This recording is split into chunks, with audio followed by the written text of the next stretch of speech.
We bring you a chilling short story titled, I Met the Devil on Tinder. Don't roll your eyes at me. It's not like I could have known beforehand. Okay, let me back up a little. My name is Emma Collins, and I just began working toward my master's in engineering. All those jokes online about there being no girls here weren't understatements. There are literally classes with 20 people in it, and I'm the only one who doesn't have something hanging between their legs. You'd think that would make dating easy, but I was only there to get my degree and get out. I wasn't about to get bogged down in a relationship. I didn't even want to have a fling with anyone in my class, because as soon as word got out that I'm looking to hook up, and yeah, I'd like to think people would brag about being with me, I'd have to start beating them off with a stick. But you can't expect a girl to study all day and night and not have a little fun, can you?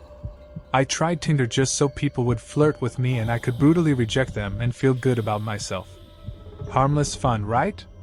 Last night I swiped a sweet-looking guy who went to my university, wasn't an engineer, thank God, and shared my undying passion for Rick and Morty. He made me laugh, or at least snort air, and when he asked to get a drink I couldn't think of any reason not to. The pub was close, so worst comes to worst I would at least get a free drink out of it, and could still be home early.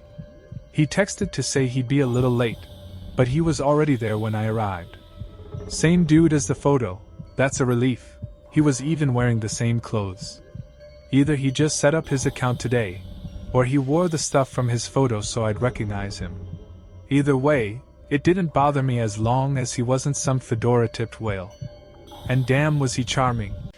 We just clicked on everything. Both big Ramones fans, read Stephen King, watched the same shows, hated the same politicians, looking at you, blonde hairpiece. It was like this guy was specifically designed just to be perfect for me. I guess I should have taken that as the warning sign. One free drink turned into 4, and I don't know whether he asked me to come home with him, or I just jumped in his car and let him figure it out. But we were headed back to his place when I got a weird text. So sorry I am late. Where are you? It was from the guy I met on Tinder. But that was impossible.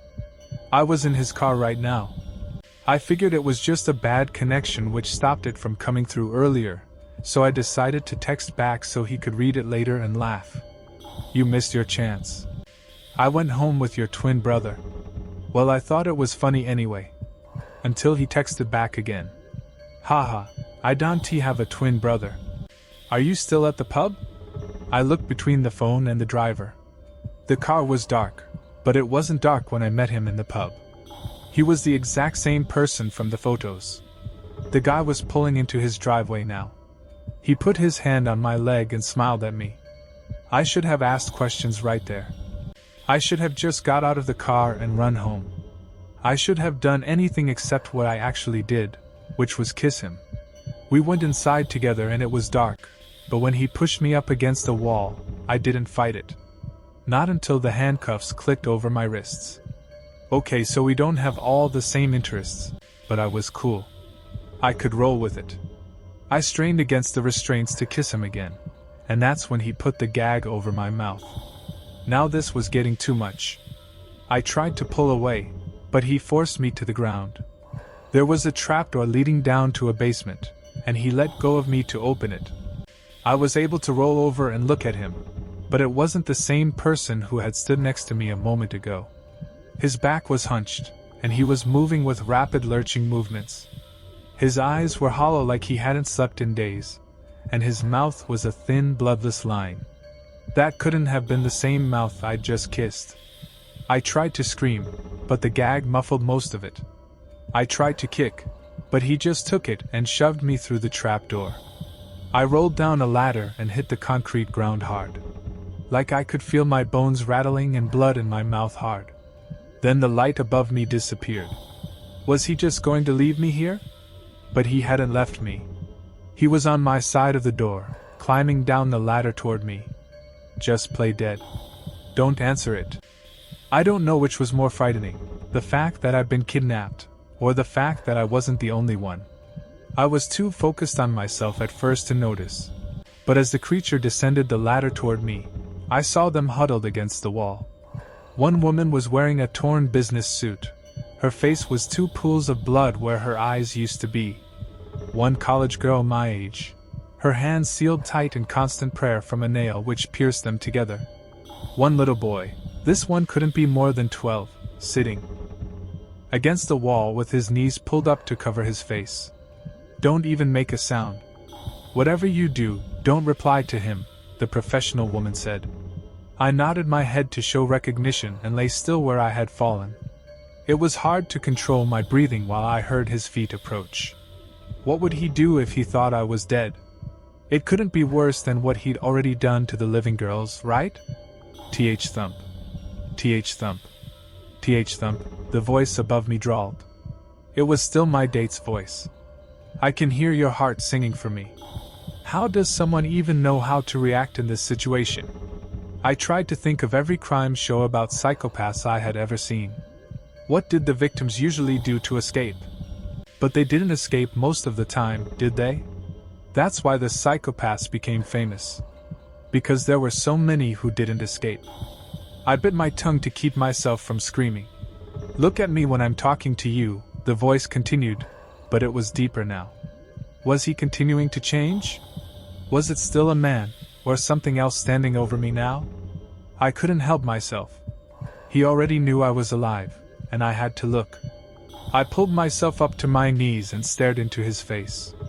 He still looked like my date, although I wish he hadn't, but something wasn't right.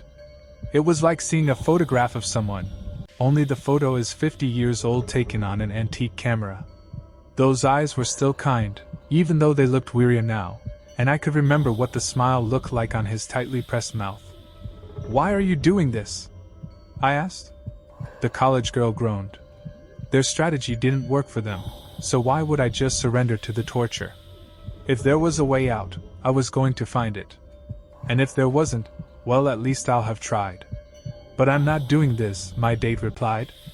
You're the one who came home with me. You did something to those people, I said. I couldn't even look at them. I couldn't admit to myself that I was going to end up like that. On my life, they did it to themselves, my date said, crossing his heart. He sat down next to me, and I backed away to the wall. You're lying. You did it to them, but you're not going to do it to me. I won't let you. Look, I'll prove it, he said. You're free to go anytime you want. This was a trick, right? He wasn't going to let me just walk out of here. Not after everything he's done, everything I've seen. What was the point? Or maybe he really was insane, and I would be passing on my one chance to ever get out. What about them? Can they leave? I asked. No, you're the only one. He smiled. Creepy-ass smile. If I do ever get out of here, first thing I do is give Tinder a 1-star rating. Why? What's so special about me? We matched up because we're alike. You're going to bring me more people, and when you leave, you're going to return with more people to play with. I glanced back at the others against the wall. I would never, but I had to play alone. My only chance of helping them was to first get out myself. I nodded. You're right. I'll be your queen, and I want my kingdom to grow. See you soon. Don't come alone. And that was it. He let me climb right up the ladder and walk out the front door. Smug bastard, thinking he's got me figured out. Although he'd be right, of course. I would be back, and I would be bringing someone with me. This isn't some movie. I'm not a macho action star. And I'm not about to run in there guns blazing and save those people. Guns? All I've got is a stapler which can hit someone in the face from 6 feet away. Don't ask how I know that. I did what any sensible human being would do and went to the police. I've never actually stepped inside a police station before in my life. My only experience with the cops at all is a speeding ticket that the guy in front of me totally deserved, but somehow I got stuck with. Going in now, I felt almost guilty, like I was the one who had done something wrong. But there wasn't time to be self-conscious. Can I help you? The sergeant on late-night duty asked languidly. She was the kind of cop that made me want to try shoplifting just for fun. If I couldn't outrun that 250-pound bag of marmalade, then I deserved to get caught. There was a little boy and a surly old lady waiting in line at the desk ahead of me, but I shoved past them. I don't care what they lost, or whose neighbor has a dog that won't stop barking. I'm willing to bet it doesn't beat a devil who tortures people. I need your help. I was kidnapped tonight. She looked me up and down as though she were doing me a favor. It's okay. Let her go ahead, the little boy said. I didn't take my eyes off the cop. Uh-huh. Please tell me what happened, she replied. It was after a date. I went home with this guy. So you voluntarily left with him. I know that face. That's the you're prettier than me, so you must be a slut face. I did, but then he threw me into his basement. I might have broken something. I was flustered. I didn't know what I was supposed to say in this circumstance. Why did it feel like I was the one on trial? It was just now when I noticed the bruises were gone. My shirt was clean. The abrasions on my wrists from the handcuffs had vanished. There's no way they could have healed that fast. And how did you escape? Well, he let me go. This isn't right. This isn't how this is supposed to go. So let me get this straight, the cop replied, shifting her tremulous weight like she was apologizing to her chair. You went home with a guy, and then you left. What exactly did he do wrong? You don't understand. He had 3 other people down there too. He'd been torturing them. Torture. Now that's a powerful word. I don't know exactly what forces these guys to get out of their chair, but I'm pretty sure torture should do it. There was a middle-aged woman, a college girl, and this little boy. I finally had her attention. She sat upright and began taking notes. What kind of torture? Brutal stuff. The lady's eyes were out, and there was a nail through the girl's hands. I didn't get a good look at the boy. How old was he? Compared to the boy behind you in line. I looked back, and my heart skipped a beat in my chest. I hadn't noticed because of my rush, but the boy standing behind me was the same one who was hunched over in the devil's basement. Clean, well-fed, unharmed. But it was the same damn kid. The boy smirked. Ma'am? Was the boy you saw about his age? Come with me, the boy said. The 2 of us are going to have a little chat. What else could I do? The police weren't going to take me seriously. Not with 2 of the kidnapped people standing in their station, just fine.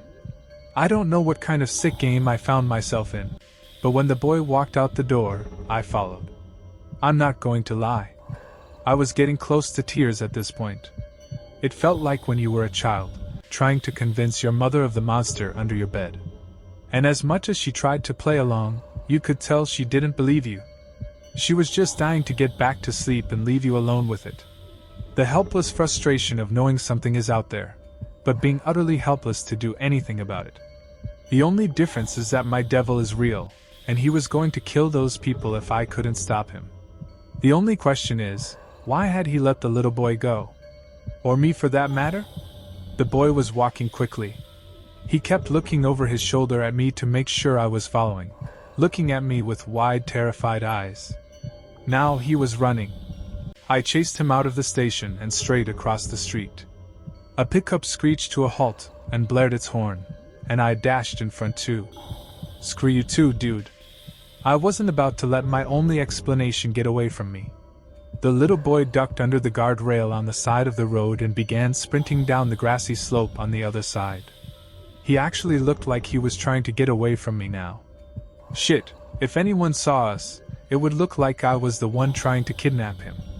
For once I was glad it was the middle of the night.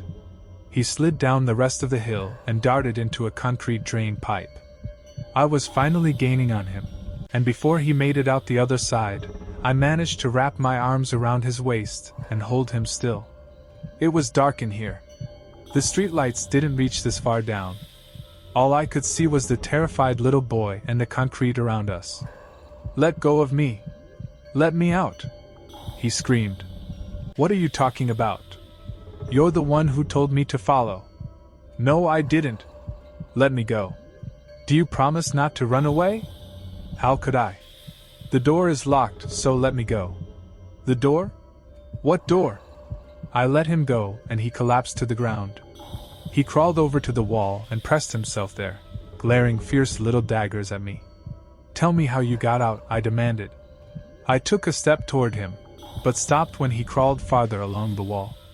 He must be traumatized after what he went through tonight. I shouldn't try to push him. I was just trying to get home. I've never been here before. He buried his head in his arms, sobbing. I knelt down and took another step forward, trying to appear as least threatening as possible. Leave him alone, you brute. A woman's voice. Someone was here? I jumped backwards and my back rammed into something. I flailed in the air to keep my balance and hit a switch with my hand. A light turned on. Who would put a light in a drain pipe? But I wasn't in the drain pipe. I was back in the basement. The concrete walls. The boy cowering in the corner. The woman with the bloody eyes standing over him. Even my date from earlier tonight was here. Only now his eyes were hollow and weary, his skin gaunt and tight. It looked like he had been down here for a long time. The only one I didn't see was the college girl. Okay, what the hell is going on? My whole body was starting to shake. The way they were all looking at me, it was like they thought I was the devil. But I was a victim too. Why didn't they see it? Weren't we enough for you? The woman asked. Why did you have to bring a little boy? The boy was already here. He was here before me. I screamed. I must seem even more like a monster for screaming, but I couldn't help myself. Don't let her hurt me, the boy cried. I didn't do any of this. It was him. I pointed at the man. I knew you'd be back, he said, winking. This was all still a game to him. The boy wasn't here until you brought him. I just gave you a glimpse of your future. But the other girl my age. There was no time to finish my question. He is on top of me now, pinning me to the ground. He pressed my face into the concrete and put his knee in the center of my back.